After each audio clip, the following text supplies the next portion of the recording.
this is an example of why you like A/B testing so much. You're a huge believer in A/B testing, and so can you explain to people what that means for like? And so I bet a lot of people don't even know what A/B testing is when it comes to law firm owners.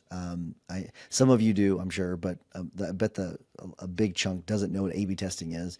So can you explain what it is, and then what kinds of maybe some simple tests that law firm owners can run to improve the performance in their firm? A/B test is just when you take, I do it in my garden as much as I do it in our websites. We're probably running about 30 A/B tests right now at any given time. So what that means is you send traffic to your website, and there's a few ways to do it. Let's say you send everyone to your website, and you want to see what call now button works better. Does it work better if you put it in the top in red, or no, the top in red or the top in blue? So you want to see if red or blue does better. So basically you run 100% of the traffic to your website, but 50% of the traffic see the red button, 50% see the blue button. And then you let it run for 30 days or until you get a statistically significant amount of data. And then you see what button generated more calls. And if you can say, hey, I got 50 calls when it was red and 25 it was blue, shoot, you make sure your button's red.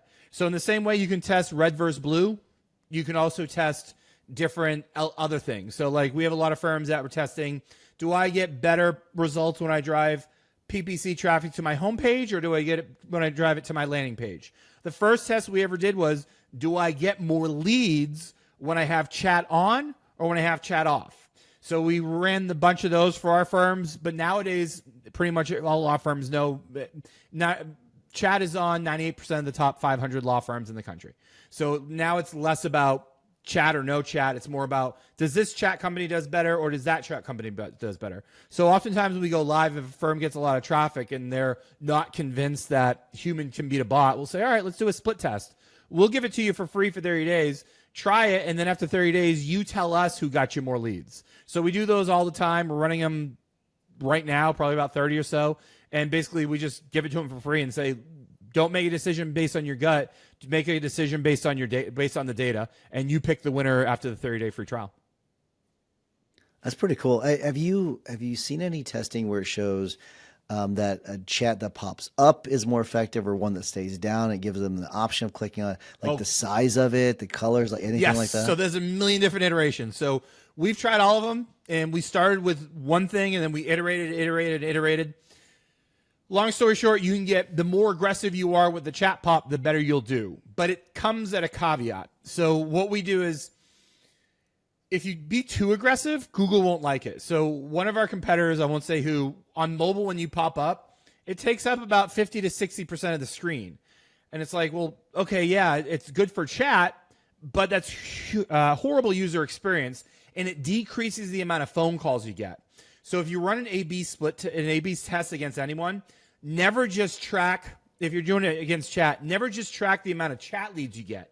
Look at the overall leads. Because like, yeah, I can put chat out, block your phone bar, block your contact bar, and then, hey, look how many chat leads you get. But yeah, your phone number's tanked.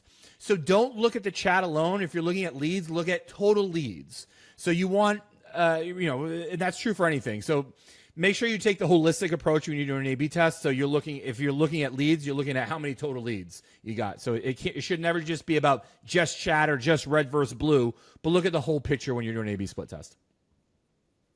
Yeah, I wouldn't have thought about that. That's interesting. I never thought about maybe you getting penalized for something that's really more effective, but then in the long run, it's not, because it's going to take away from your traffic. So that's a really interesting It's sneaky. thing. So the companies, when I wasn't having a chat company, I was using their chat companies, and I was tracking calls because I had a small agency. And I was tracking calls, and I'd put these chat ads on my websites, and I'd like the leads. The firms liked the leads, but my call rail volumes were bottoming out. I was like, what happened to my phone calls? And I couldn't see it on desktop, but then this was 8 years ago. So phone wasn't as big, but now it's, 80% of traffic. But I'd go on the phone and be like, wait a minute. I'd have to click all these buttons before I could get to the call now button. I'm like, oh, okay. That's where my phone leads went. So I was getting chats, but they were stealing my phone calls. So if you're doing that, don't do that. If you have that on, tell your chat company to stop doing it. Wow, that's good advice. Really good advice.